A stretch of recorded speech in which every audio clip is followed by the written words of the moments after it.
Was there anything in it that actually surprised you, either in terms of the punishment or the conclusions drawn by the MPs?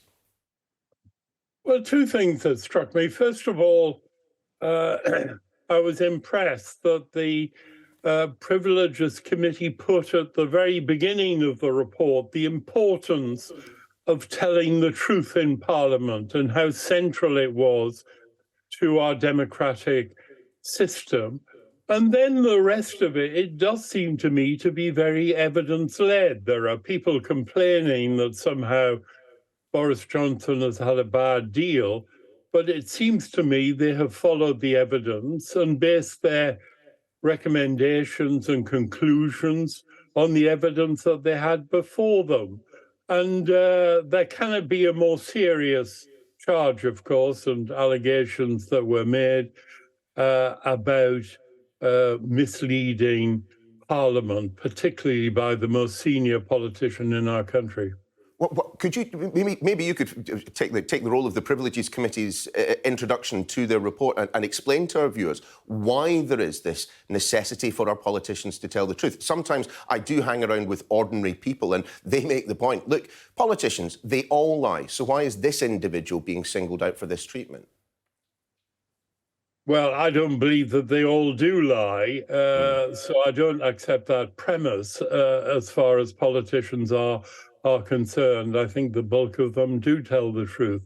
But the truth in politics is central to our democratic system because people elect their members of parliament to hold the government to account. They form the government from the majority party, and then MPs hold the government to account. If ministers and the Prime Minister don't tell the truth, how can they hold them to account? Because they haven't got the accurate information upon which to make a judgment. Still, have the Privileges Committee perhaps lent some weight to Boris Johnson's case that this is a kangaroo court, that it's all a pyramid, an inverted pyramid of piffle, as I think he referred to something else in the past?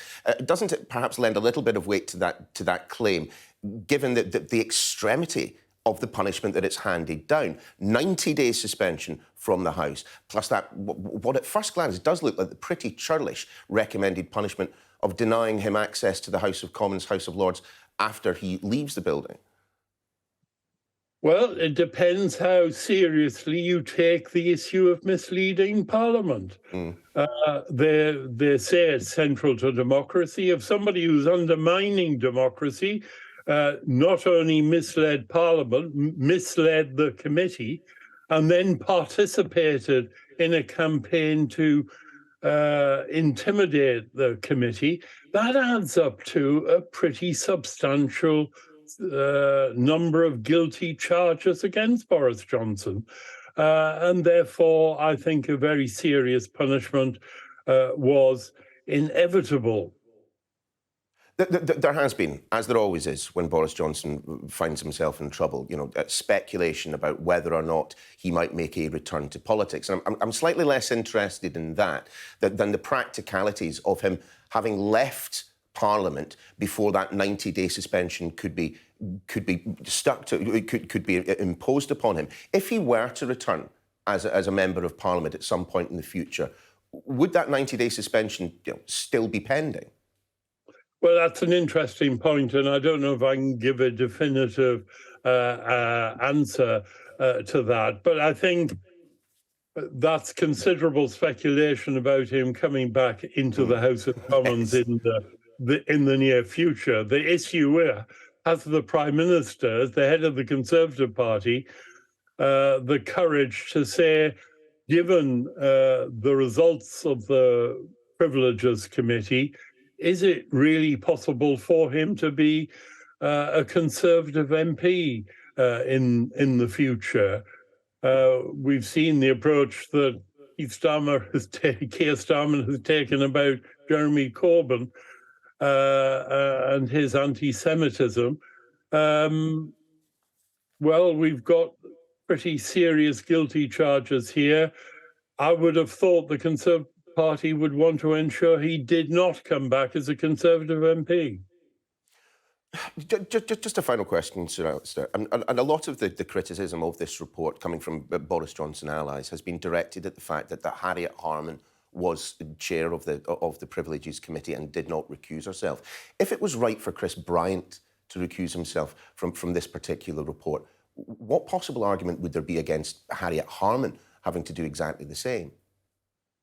Well, of course, the arrangements for the Privileges Committee provide for the chair of the committee to come from the official opposition, which is, of course, the Labour Party.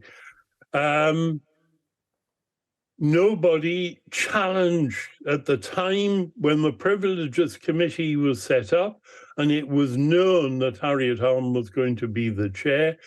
Nobody, in fact, at the time it was put to the House of Commons, where it was passed unanimously to set it up, said that she should stand down.